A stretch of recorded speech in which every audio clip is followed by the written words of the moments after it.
ఆంధ్రప్రదేశ్లో గల్లా కుటుంబం రాజకీయాల నుంచి పూర్తిగా తప్పుకున్నట్లేనా అంటే అవుననే వాతావరణమే కనిపిస్తోంది.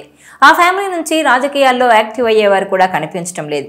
గల్లా అరుణ వయసు రీత్యా రాజకీయాల నుంచి తప్పుకున్నారు.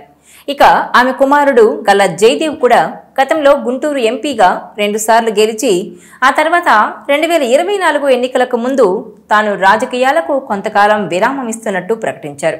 2024 జరిగిన ఎన్నికల్లో కూటమికి వీచిన బలమైన గాలిలో గల్లా జయదేవ్ ఖచ్చితంగా విజయం సాధించేవారు.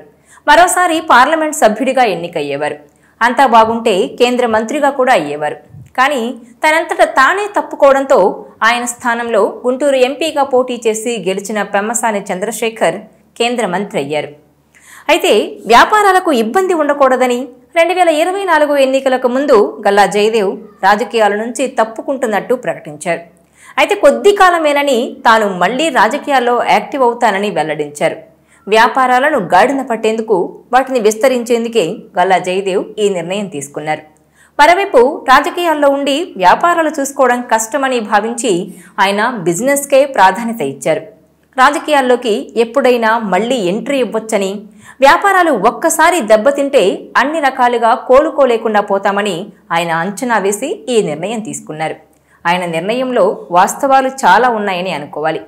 అయితే ప్రస్తుతం ఆయన రాజకీయాల్లోకి రావాలనుకున్న పరిస్థితులు ఆయనకు అనుకూలంగా లేవన్న టాక్ వస్తోంది. గుంటూరు నియోజకవర్గానికి టీడీపీ నేతగా పెమ్మసాని చంద్రశేఖర్ వచ్చారు. ఆయన కూడా వ్యాపారవేత్తే, ఎంపీలలోనే అత్యంత సంపన్నుడు కూడా. గుంటూరు జిల్లాకు చెందిన స్థానికుడు, ఆర్థికంగా బలవంతుడు. ఇక గుంటూరు గల్లా జయదేవ్ చేతుల్లోకి మళ్లీ రాదన్నది కూడా అంతే వాస్తవమనే అభిప్రాయం వ్యక్తమవుతోంది.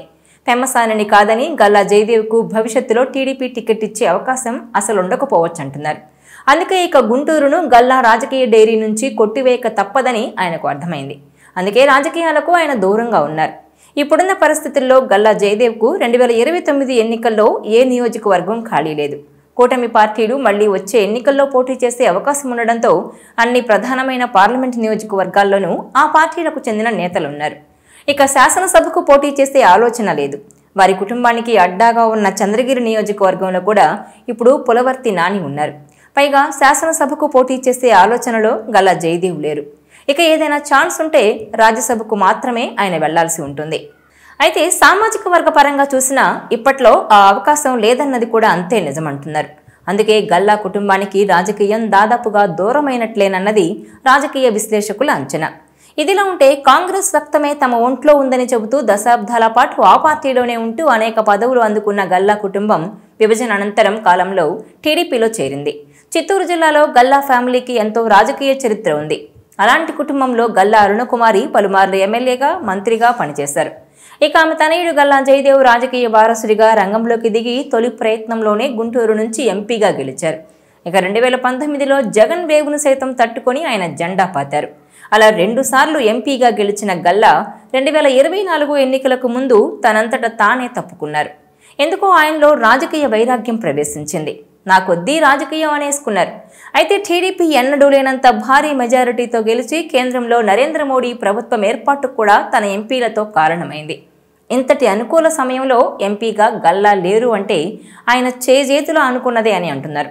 ఆయనకు చంద్రబాబు టికెట్ ఇచ్చేందుకు సుముఖంగా ఉన్నారు. గుంటూరు నుంచి ఆయన గెలిస్తే ఖచ్చితంగా హ్యాట్రిక్ ఎంపీ అయ్యేవారు. అంతేకాదు మోడీ ప్రభుత్వంలో కేంద్ర మంత్రి కూడా అయ్యేవారు. ఆయన కాదనుకుని వెళ్లిపోవడంతోనే ఆ ఛాన్స్ ఎన్ఆర్ఐగా ఉన్న పెమ్మసాని చంద్రశేఖర్కు దక్కింది.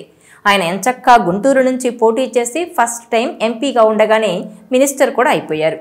ఇదంతా గల్లా అభిమానుల్లో ఇప్పుడు చర్చగా ఉంది. మరి గల్లా సంగతి ఏంటి అంటే అదే అంతుబట్టడం లేదని అంటున్నారు. రాజ్యసభ సీట్ అయినా ఆయనకి ఇస్తారు అనుకుంటే ఏ ఖాళీ వచ్చినా బీజేపీ వచ్చి దాన్ని తీసుకుంటోంది. దాంతోపాటు టీడీపీలో ఉంటూ పార్టీ కోసం కష్టపడిన వారు చాలా మంది ఉన్నారు. ఇలా గల్లాకు అన్ని రకాలుగా ప్రతికూలత కనిపిస్తోందని అంటున్నారు. సరే ఇప్పుడు కాదు కానీ 2029లో అయినా తమకు ఛాన్స్ వస్తుందా అంటే ఆ ఆశలు కూడా లేవన్నట్టుగా తెలుస్తోంది. పెమ్మసాని చంద్రశేఖర్ ఇప్పటికే గుంటూరులో పాతుకుపోయారు. పైగా ఆయన పక్కా లోకల్ అని అంటున్నారు. ఆర్థికంగా బాగా బలవంతుడు, అంగబలం కూడా ఉంది. దాంతో మళ్లీ ఆయనకే టికెట్ అని అంటున్నారు. ఇక ఎక్కడ చూసినా ఎంపీ టికెట్లయితే ఖాళీ లేవు. 3 పార్టీలు 2029లో పోటీకి దిగుతాయి కాబట్టి అప్పటికి మరింత ఒత్తిడి ఎక్కువగా ఉంటుందే గాని సీటు మాత్రం దొరకదని అంటున్నారు. పోనీ ఎమ్మెల్యేగా పోటీ చేయొచ్చని భావించిన సొంత నియోజకవర్గం చంద్రగిరిలో పులవర్తి నాని పాగా వేశారు. ఆయన సిట్టింగ్ ఎమ్మెల్యేగా ఉన్నారు. ఆయనకే మరోసారి టికెట్ ఇస్తారని అంటున్నారు. ఇవన్నీ చూస్తుంటే రాజకీయంగా ఘనత వహించిన గల్లా కుటుంబం ఇక రాజకీయాలకు దూరమైనట్టేనా అన్న టాక్ నడుస్తోంది. అందుకే అంటారు, కాలిదాకా వచ్చింది కాళ్ళదన్నుకోరాదు అని. ఎందుకంటే పోటీ చేసే అవకాశం వచ్చినా గానీ ఆయనే స్వయంగా తప్పుకున్నారని. అందుకే ఇప్పుడు రాజకీయాల్లో రాణించలేక అవస్థలు పడుతోందని అంటున్నారు. ఈ వీడియో మీకు నచ్చినట్లయితే please share, like and subscribe R24 Telugu.